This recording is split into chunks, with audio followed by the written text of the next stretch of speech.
ഈ വധശിക്ഷ നമ്മൾ സിനിമയിൽ മാത്രമാണ് കണ്ടിട്ടുള്ളത്.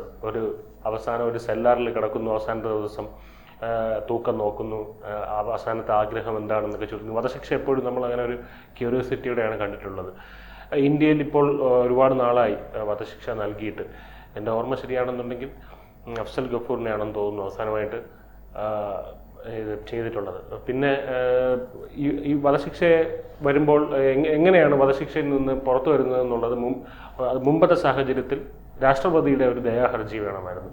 അതല്ലാതെ അതിൽ നിന്നൊരിക്കലും പുറത്ത് കടക്കാനുള്ളൊരു സാഹചര്യം ഇല്ലായിരുന്നു. പക്ഷെ ഇപ്പോൾ ഒരു പുതിയ ഒരു നിയമക്രമം വന്നിരിക്കുന്നു എന്നാണ് കേൾക്കുന്നത്. അതായത് ഒരു റിട്ട് പെറ്റീഷനിലൂടെ വധശിക്ഷയെ ചോദ്യം ചെയ്യാം. കാരണം റൈറ്റ് ഫോർ ലൈഫ് എന്നുള്ളൊരു ഫണ്ടമെൻ്റൽ മൗലിക അവകാശമുണ്ട്.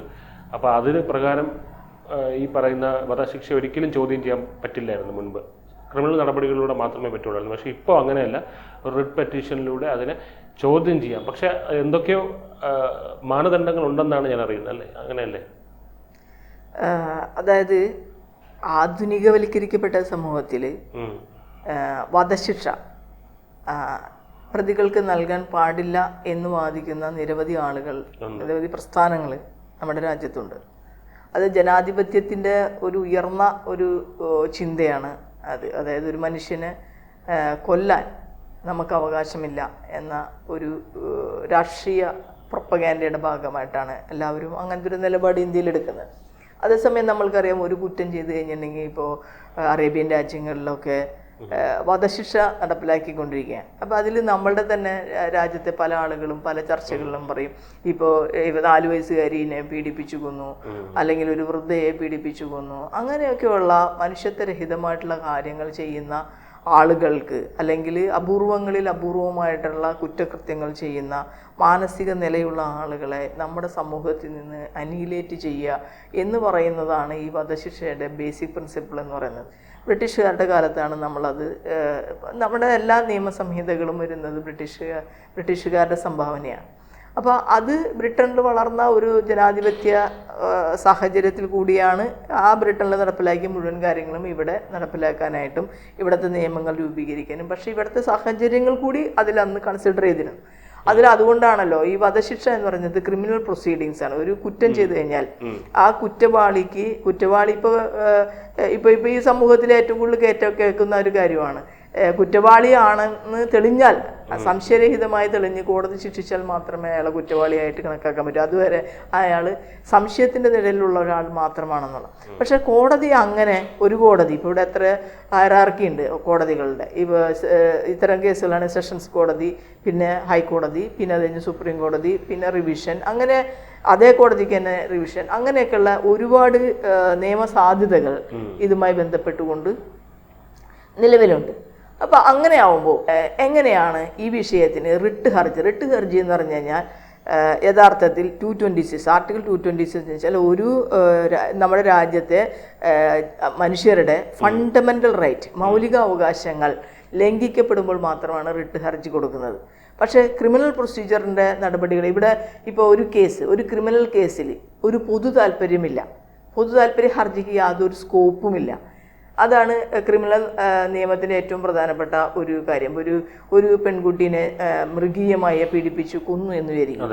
അതിൽ അവരുടെ ബന്ധുക്കൾക്കോ അവരുടെ ആരൊക്കെയെങ്കിലും പരാതി കൊടുക്കാന്നല്ലാതെ പൊതു താല്പര്യമായിട്ട് ബന്ധപ്പെട്ടുകൊണ്ട് അത് ചെയ്യാൻ കഴിയുന്ന ഒരു നിയമവ്യവസ്ഥ ഈ ക്രിമിനൽ നടപടികളിലില്ല. അതെപ്പോഴും അത് തള്ളുകയാണ് സാധാരണ രീതിയിൽ കോടതികൾ ചെയ്യുന്നത്. പക്ഷെ അതിൻ്റെ ഒരു വഴിയാണ് ഇപ്പോൾ തുറന്നു കിട്ടിയിരിക്കുന്നത്. അതായത് സുപ്രീം കോടതിയിൽ പറഞ്ഞിരിക്കുന്ന ഒരു പ്രധാനപ്പെട്ട കാര്യം എന്ന് പറഞ്ഞാൽ, ഫണ്ടമെൻ്റൽ പ്രൊസീജിയർ കംപ്ലൈ ചെയ്യാതെയാണ് ഈ കാര്യങ്ങളെല്ലാം, ഇപ്പോൾ പോലീസുകാരെ അറസ്റ്റ് ചെയ്യണതോ അല്ലെങ്കിൽ കോടതിയിൽ പ്രൊഡ്യൂസ് ചെയ്യണതോ അയാളെ കൊണ്ട് കുറ്റം സമ്മതിപ്പിക്കുന്നതൊക്കെ പ്രൊസീജിയർ കംപ്ലൈ ചെയ്യാതെയാണ് ചെയ്യുന്നതെങ്കിൽ, അതായത് ഒരു മനുഷ്യന് കിട്ടേണ്ട ഒരു ഫണ്ടമെൻ്റൽ റൈറ്റിൻ്റെ വയലേഷൻ, ഇത് തന്നെയാണ് ക്രിമിനൽ നടപടിക്രമങ്ങളിലും അപ്പീലിലും റിവിഷനിലും ഒക്കെ പ്രതികൾ ബാധിക്കാം. പക്ഷെ അപ്പോഴും ഒരു ഫണ്ടമെൻ്റൽ റൈറ്റിൻ്റെ ഒരു വയലേഷൻ നടക്കുകയും ഈ പ്രതികൾ മാനസാന്തരപ്പെട്ടു എന്ന് പൂർണ്ണമായും ബോധ്യപ്പെടുകയും ചെയ്യുന്ന സാഹചര്യങ്ങളിൽ വധശിക്ഷ ഒഴിവാക്കുന്നതിന് വേണ്ടി ഇന്ന് നിലവിലുള്ള പ്രസിഡന്റിനെ അപ്രോച്ച് ചെയ്യാം എന്നതിന് പകരം റിട്ട് ഹർജി വഴി സുപ്രീം കോടതിയെ തന്നെ സമീപിക്കാം എന്നതാണ് സുപ്രീം കോടതി ഇപ്പോൾ പറഞ്ഞിരിക്കുന്ന ഒരു പ്രധാനപ്പെട്ട കാര്യം.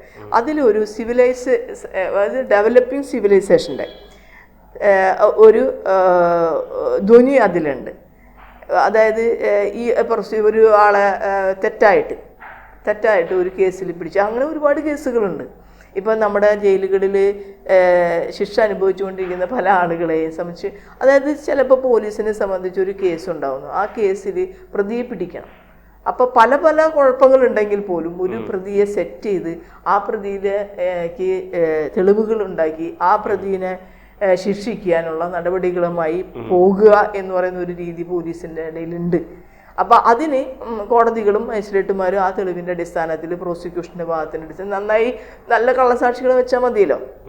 അപ്പോൾ ഒരു പ്രൊസീജിയറൽ എറർ ആ വിഷയവുമായി ബന്ധപ്പെട്ടുകൊണ്ടുണ്ടായാൽ അതിൽ റിട്ട് ഹർജി വരെ ഇടപെടാം എന്നാണ് സുപ്രീം കോടതിയുടെ വളരെ പ്രധാനപ്പെട്ട ഒരു ജഡ്ജ്മെൻ്റാണിത്. വേണ്ടത്ര രീതിയിൽ ആളുകൾ ചർച്ച ചെയ്യപ്പെടുമെന്ന് നമുക്കറിയില്ല. കാരണം വധശിക്ഷ വിധിക്കുമ്പോഴാണ് എപ്പോഴും ഇങ്ങനെ ചർച്ചകൾ വരാം. വധശിക്ഷ ഈ സമൂഹത്തിൽ കൊടുക്കാൻ പറ്റുന്നതാരും ഞാൻ ചിലപ്പോഴൊക്കെ പറയുന്ന ഒരു കാര്യമുണ്ട്. അതായത് ചില കേസുകളിൽ വധശിക്ഷ കൊടുക്കണം എന്ന് തന്നെയാണ് നമ്മൾ പറയും. ഇപ്പോൾ നമ്മുടെ സൗമ്യ കേസിൽ ഞാൻ അങ്ങനെ ഒരു അഭിപ്രായം പറഞ്ഞ ഒരാളാണ്.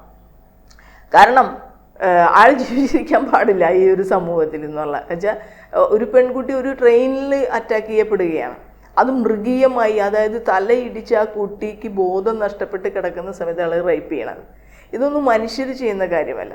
ഇപ്പോൾ പക്ഷേ അതിൽ അന്ന് വിധി വന്ന സമയത്ത് ഞാൻ അഭിപ്രായം പറഞ്ഞായിരുന്നു, ആളുകളെല്ലാവരും വധശിക്ഷ വേണമെന്ന് പറഞ്ഞപ്പോൾ അതിൽ അയാൾക്കെതിരായിട്ടുള്ള വിധി ലൈഫ് ഇംപ്രിസൺമെൻ്റ് അല്ല, അയാൾക്ക് മരണം വരെ തടവാണ്. അതും സിംഗിൾ സെല്ലിൽ ഒറ്റയ്ക്ക്. അത് വധശിക്ഷേനേക്കാൾ കൂടുതലുള്ള ഒരു ശിക്ഷയാണ് ഒരു മനുഷ്യൻ്റെ ജീവിതത്തിൽ. അതുകൊണ്ടാണ് അയാൾ ജയിലിൽ ചാടാനൊക്കെ ശ്രമിച്ചത്. അവിടെയാണ് എനിക്കും ഒരു അഭിപ്രായം യോജിക്കാനുള്ള, ഒരു കൂട്ടിച്ചേർക്കാനുള്ള കാര്യം എന്ന് പറഞ്ഞാൽ, ഇപ്പം ഈ വധശിക്ഷ നമ്മളെല്ലാ ശിക്ഷകളും നോക്കിക്കഴിഞ്ഞാൽ അതൊരു കറക്ഷനാണ് അല്ലേ. നമ്മൾ അവർ ചെയ്ത ഒരു തെറ്റിനെ നമ്മൾ അവരെ തന്നെ ബോധ്യപ്പെടുത്താൻ വേണ്ടി, അല്ലെങ്കിൽ അതിലെ ഒരു കയ്പനുഭവം അവർക്ക് നൽകാൻ വേണ്ടി നമ്മളാണ് കറക്ഷൻ, അതുകൊണ്ടാണ് ഈ കറക്ഷൻ നൽകുന്നത്. അതിനെല്ലാം തന്നെ കഠിന തടവായാലും എന്തായാലും. പക്ഷേ വധശിക്ഷ എന്ന് പറയുന്നത് ഒരിക്കലും ഒരു കറക്ഷൻ ആവുന്നില്ല, അതൊരു എലിമിനേഷൻ പ്രോസസ്സാണ്. അതായത് ഈ സമൂഹത്തിൽ അതിൽ നിന്ന് അവർക്കൊന്നും ഈ പഠിക്കാൻ പറ്റില്ല. അതായത് നമ്മൾ അവരെ നിന്ന് ഈ നമ്മുടെ സമൂഹത്തിൽ നിന്ന് പുറത്താക്കുകയാണ്. അപ്പോൾ ഈ ഗോവിന്ദച്ചാമിയെ പോലുള്ള ആൾക്കാരെ ഒരു സെല്ലിൽ ഇടുന്നത് വഴി, വധശിക്ഷയിൽ അയക്കുന്നത് വഴി അവിടെ അയാൾക്ക് യാതൊരുവിധ കറക്ഷനും ഉണ്ടാവുന്നില്ല. അത് മാത്രമല്ല അയാൾക്ക് ശിക്ഷ അയാൾ അനുഭവിക്കുന്നില്ല. മരണത്തിന് ശേഷം ഒന്നുമില്ലല്ലോ. അപ്പോൾ അയാൾക്കൊരു കഠിന തടവ് കൊടുക്കുമ്പോഴാണ് ഈ പറഞ്ഞ കഠിന തടവ്, അതും മരണം വരെ. അതാണ് ജീവപര്യന്തം എന്ന് പറഞ്ഞിട്ട് കാര്യമില്ല. ജീവപര്യന്തം 14 വർഷം പശ്ചാത്താപത്തിന് സാധ്യതയുള്ളൂ. പശ്ചാത്താപം ഇല്ലാന്ന് ഇപ്പൊ നമുക്ക് മനസ്സിലായി. അയാള് ജയിൽ ചാടി ഇല്ല, എന്നാൽ പോലും ചെയ്യണ്ടായിരുന്നു പുല്ല് എന്ന് തോന്നുന്ന രീതിയിലെങ്കിലും അയാൾക്ക് തോന്നുന്നെങ്കിൽ അയാളുടെ ഒരു എക്സെപ്ഷണൽ കേസായിട്ട് നമുക്ക് എടുക്കാം. മറ്റു പല ആളുകൾക്കും മനസാന്തരം സംഭവിക്കാം, അങ്ങനെ സംഭവിക്കാം. പിന്നെ അബദ്ധത്തിൽ ഇപ്പോ ഒരു മകളെ റേപ്പ് ചെയ്യണത് കണ്ടു, അച്ഛൻ റേപ്പിസ്റ്റിനെ കൊന്നു, അതിലൊക്കെ മനസാന്തരം സംഭവിക്കാമല്ലോ. അയാളെ വധശിക്ഷയ്ക്ക് വിധിക്കാൻ പറ്റൂ? ഇല്ല. അപ്പോൾ അത്തരം കാര്യങ്ങൾക്ക് റിട്ട് ഹർജി അതിൽ ചെയ്യാമെന്നാണ് സുപ്രീം കോടതി ഇപ്പം അതിൽ പറഞ്ഞിരിക്കുന്നത്. അതൊരു വളരെ പോസിറ്റീവ് ചേർത്തു. ഇപ്പം നമ്മുടെ ഷാരോൺ വധക്കേസിൽ അവർക്കിപ്പോ വധശിക്ഷയാണ്, സെഷൻസ് കോടതിയാണ്. അപ്പൊ അത് എങ്ങനെയാണ് മാഡം അതിനെ കാണുന്നത്? ഹൈക്കോടതിയിലോട്ട് പോകുമ്പോൾ തന്നെ അത് മാറാനുള്ള സാധ്യത കാണുന്നു? ഇല്ല, അങ്ങനെ നമുക്ക് പറയാൻ പറ്റില്ല. അതൊക്കെ കേസിന്റെ ഓരോരോ കേസിന്റെ സാഹചര്യങ്ങൾക്കനുസരിച്ച് പറയാൻ പറ്റുള്ളൂ. ഇല്ല ഇല്ല ഇല്ല, അത് പറ്റില്ല. സുപ്രീം കോടതിയിൽ വധശിക്ഷ വിധിക്കപ്പെട്ട് സുപ്രീം കോടതിയിൽ റിവിഷൻ തള്ളിയാൽ മാത്രമേ റിട്ട് ഹർജിക്ക് സാധ്യതയുള്ളൂ. അതായത് പ്രസിഡന്റിനുള്ള അധികാരം പോലെ തന്നെ ഒരു അധികാരം എന്ന നിലയിലാണ് സുപ്രീം കോടതി അതിനെ കണ്ടേക്കുന്നത്. അല്ലാതെ എല്ലാ കോടതികളിലും ഇത് പറയാനായിട്ട് സാധിക്കില്ല.